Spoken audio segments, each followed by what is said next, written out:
From the Library of Congress in Washington, D.C.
The little disciples of the witch danced and prepared to receive the witch's instructions.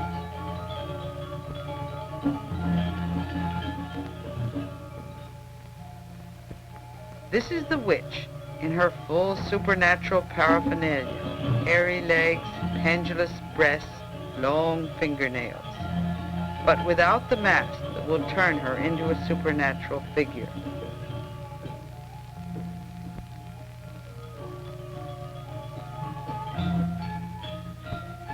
Beside her is her daughter, who has been rejected by the king of the country. In revenge for the slight to her daughter, she is now training her little novices to spread pestilence and death. Kneeling in front of her, they answer her instructions on how to spread plague.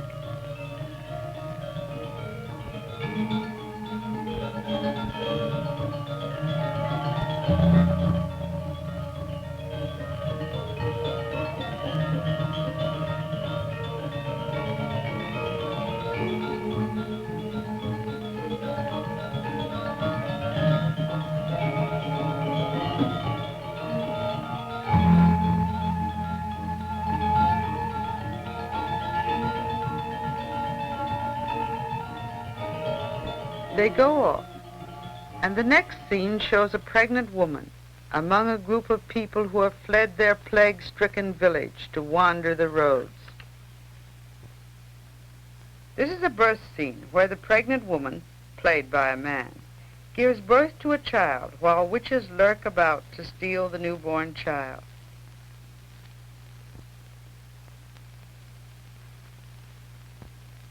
A doll, which is stolen by the witch child, tossed in the air, killed, and returned dead to its mourning relatives. The villagers mourn for the dead child, putting on a theatrical display of grief. The witches, witch child and witch, and tease the mortals, to whom they are not yet quite visible.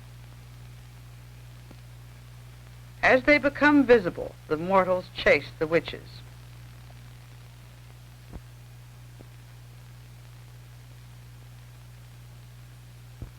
The witch child is caught and held by the hair, a demeaning gesture. In just a minute now you will see the witch, in her supernatural form, at the gate of the temple, attacked by the emissary of the king, who fails to conquer her. She wears over her face a white cloth, the cloth in which a mother carries her baby. And now, coming down the temple steps, the witch dances alone, a figure both frightening and representative of fear itself.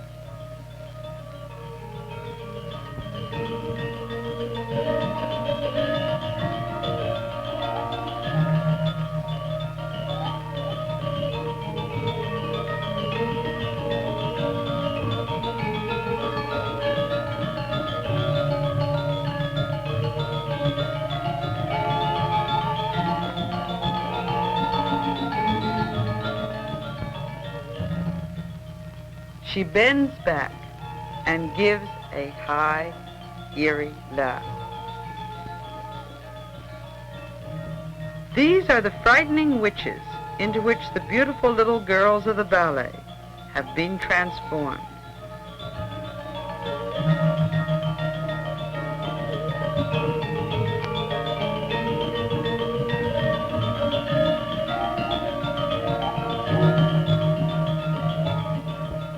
Again, the witch dances alone.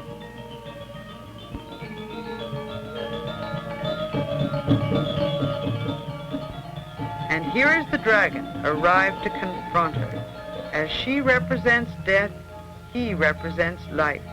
And they have a long altercation in ancient ecclesiastical Javanese, while she holds him by his beard and scolds him. These are the dragon's followers, falling to the ground at the glance of the witch. Up again when she turns her back, down again when she looks at them.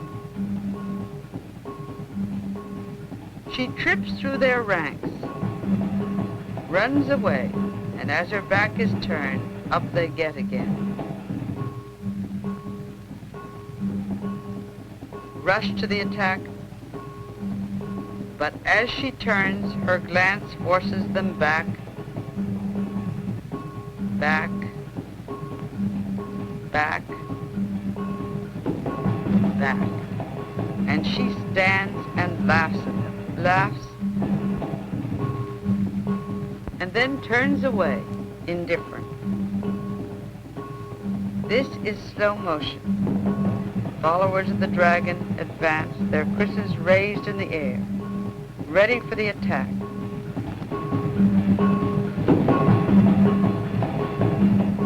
But falling down again before her glance.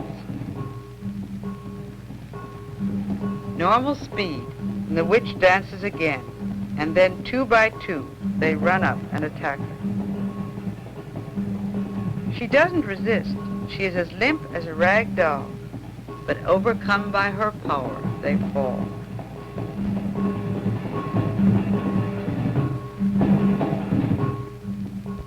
And lie in deep trance on the ground. And 2 more come up, fall also.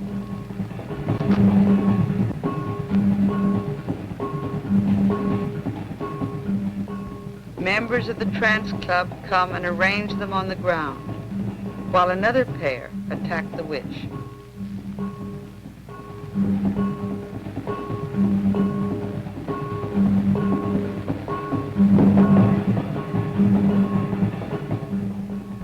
They lie arranged in 2 rows, in deep trance, convulsively twitching.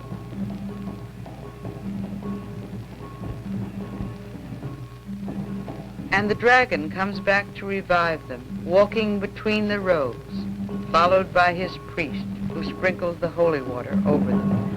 Revived, they go off stage, not out of trance, but in a somnambulistic state, in which they come back in, dancing. The witch, meanwhile, has fallen into a deep trance and been carried away. The dance in slow motion.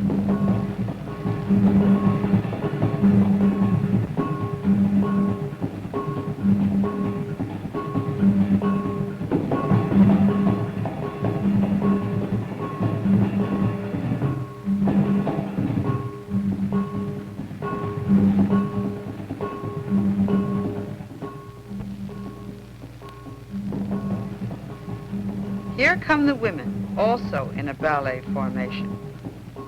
They do not attack the witch.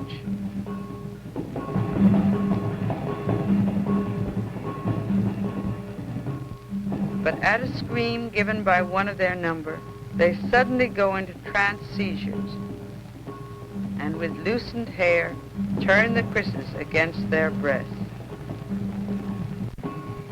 falling forward on the krises that are held in their tautened arms. This one is struggling as they attempt to disarm her.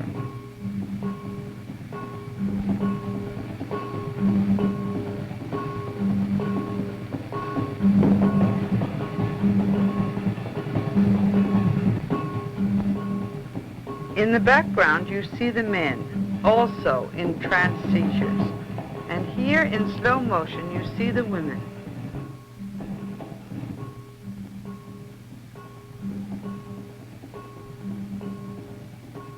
The fumes of the incense that is being carried among them to calm them blends with their loosened hair.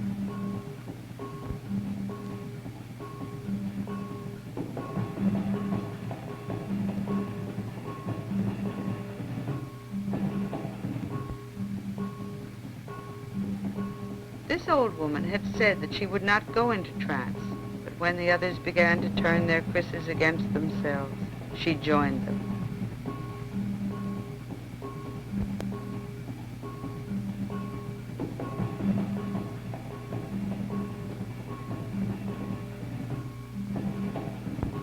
If anyone becomes too violent, they are disarmed.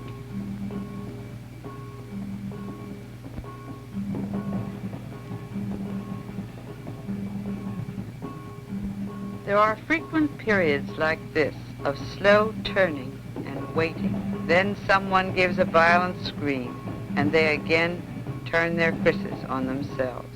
The priest of the dragon moves among them, sprinkling holy water. Now, at normal speed, you see the men bending their krises back against themselves, and, unlike the women, often falling to the ground. See how that kris is bent? No one is hurt. If anyone is hurt, the people say the trance is not real.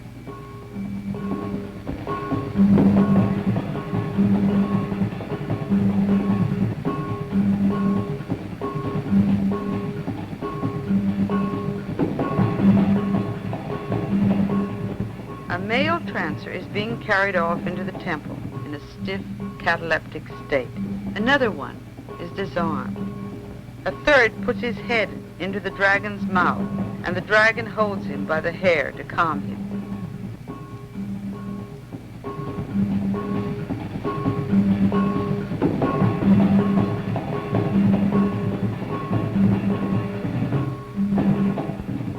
Another falls to the ground in a particularly violent seizure.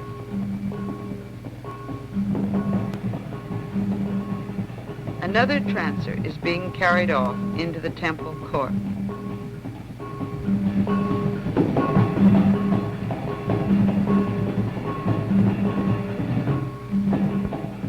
And another. In slow motion again, you see the look of contorted, seeming agony on the face of this trancer.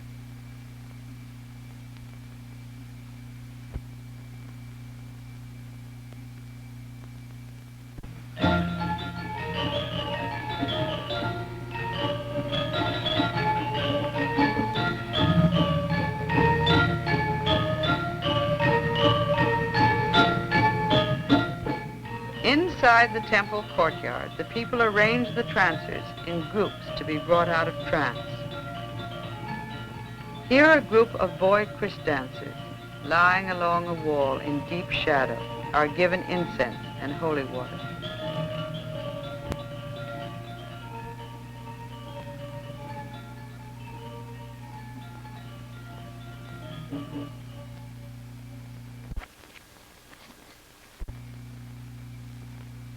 They pat the holy water on their chests and hair.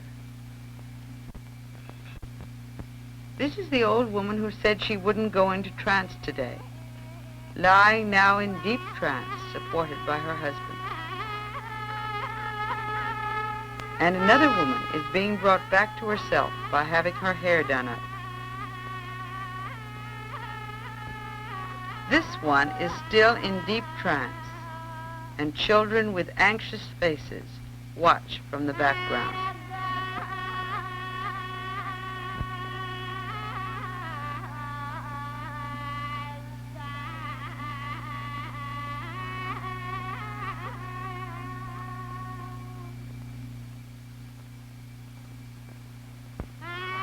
The trancers bury their faces in the fumes of the incense and slowly come out of trance.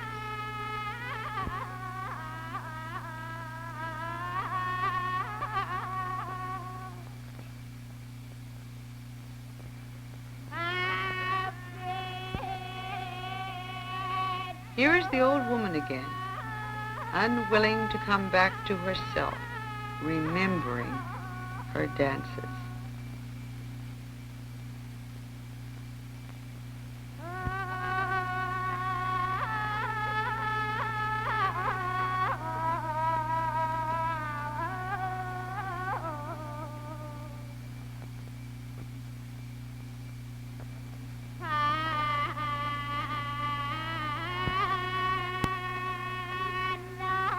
Until finally the priest brings special offerings to the spirit that possesses her to persuade it to leave her body.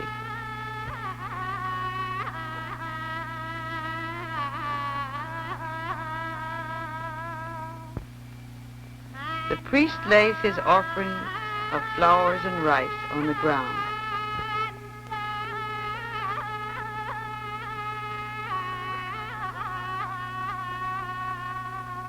While she continues to dance recalcitrantly.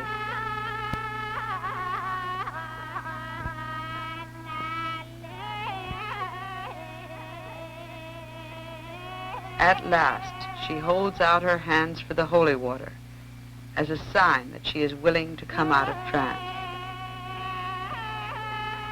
A dog comes and eats the offerings that have been presented to the spirit.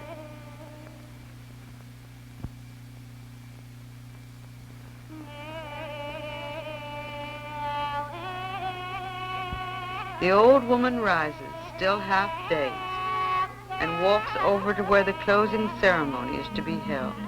With a dragon mask behind them, the principal actors in the play come for a final ritual offering before the ceremony is ended.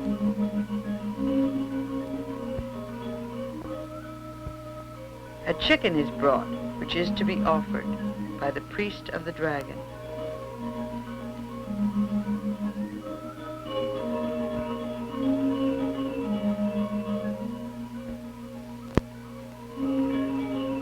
The white-haired old man on his right played the front legs of the dragon.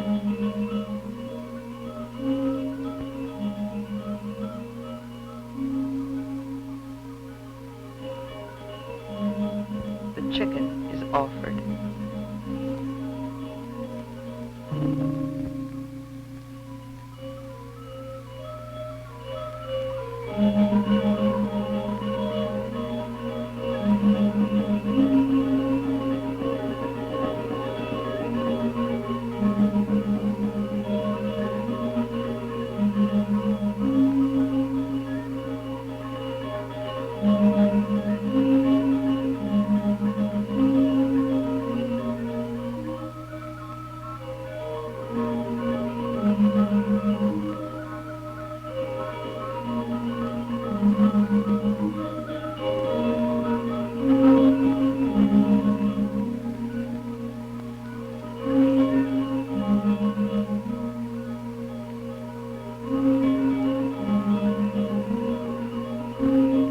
black-haired man is the man who played the witch and who has been lying in a stiff cataleptic trance through the last part of the kris dance. He sits among the offerings, not yet quite out of trance. Breathes in the incense, takes the holy water, and sprinkles the old man who played the front legs of the dragon.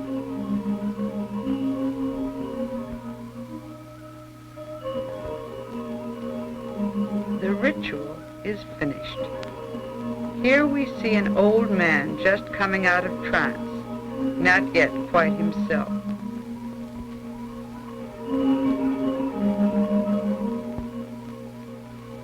The play is over, but it will be given again and again as the Balinese reenact the struggle between fear and death on the one hand and life-protecting ritual on the other.